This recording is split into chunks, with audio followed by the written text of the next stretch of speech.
কাঁথির পুরনো রাজাবাজার থেকে শুরু করলাম যাত্রাপথ, পৌঁছালাম পোস্ট অফিস থেকে চৌরঙ্গির কাছেই রয়েছে মহিলা পুলিশ স্টেশন, যাকে বলে ওমেন পুলিশ স্টেশন।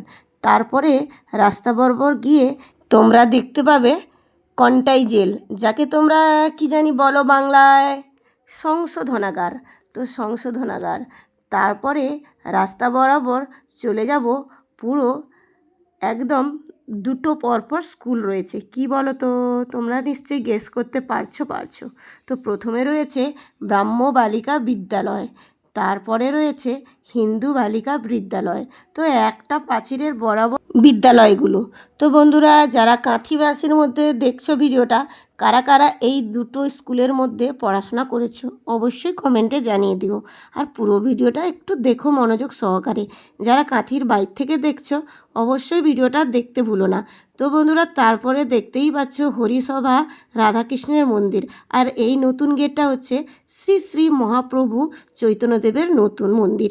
তো এটা হচ্ছে হিন্দু গার্লস স্কুলের একটা প্রাচীর বরাবর রয়েছে। তারপরে আমরা দেখতে পাচ্ছি কোন স্কুল, তোমরা গেস করতে পারছো? কাঁথি হাই স্কুল বন্ধুরা। তো আমাদের ছেলেদের স্কুলটা কাঁথি হাই স্কুল হচ্ছে সেরা স্কুল কাঁথির উপরে। বন্ধুরা, তোমরা আমাদের এই কাঁথিকে একদম নিম্নগতির শহর মনে করো না, অনেকটাই উন্নয়ন আছে।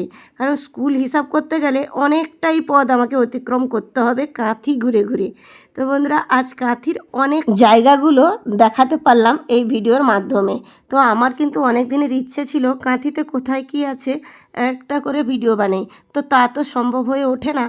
আর তাই জন্য তোমাদেরকে ভাবলাম, আমি যে পথে যাত্রা করছি সেই যাত্রাপথের মধ্যে যে জায়গাগুলো পড়ে তোমাদেরকে একটু তুলে ধরবো এই ভিডিওর মাধ্যমে। তো আমি চলে যাচ্ছি কোথায় বলো তো? এই রাস্তাটা দুই ভাগে ভাগ হয়েছে, একটা দারোয়ার দিকে আর একটা রাস মন্দিরের দিকে। তো আমি দারোয়ার দিকে বাম হাতে না গিয়ে ডান দিকে বাঁকলাম। তো প্রথমেই পড়বে রাস মন্দির, যেখানে রাস মেলা হয়ে থাকে। এই প্রাচীর ঘেরা প্রাঙ্গণটা দেখতে পাচ্ছ না, এইটাই হচ্ছে রাসমেলার প্রাঙ্গণ। এখানে বড় ধরনের একটা অনুষ্ঠান হয়ে থাকে। তো বন্ধুরা, শেষ অবধি আমি কিন্তু কাঁথির ওই রাধাকৃষ্ণের মন্দিরে চলে এলাম গৌড়া মঠে। দেখতেই পাচ্ছ কতটা ভিড় জমেছে। তো আজকের ভিডিওটা ছিল গৌড়া মঠ যাত্রাপথ। তো আজকে গৌড়া মঠে যাত্রাপথে এসে দেখতে পেলাম এত ভিড়। আর এখানে প্রসাদ খাওয়ানো হচ্ছিল জন্মাষ্টমী উপলক্ষে নয়, এটা ছিল রাধা অষ্টমীর উপলক্ষে। তো এই ভিডিওটা ছিল রাধা অষ্টমীর। তো বন্ধুরা, ভিডিওটা দেরি হয়ে গেল। তো ভিডিওটা যদি ভালো লেগে please like comment share follow করে একটু পাশে থেকো নতুন ভিডিও পাওয়ার জন্য। এখন মতো টাটা, আবার কোনো পরের ভিডিওর সঙ্গে দেখা হচ্ছে।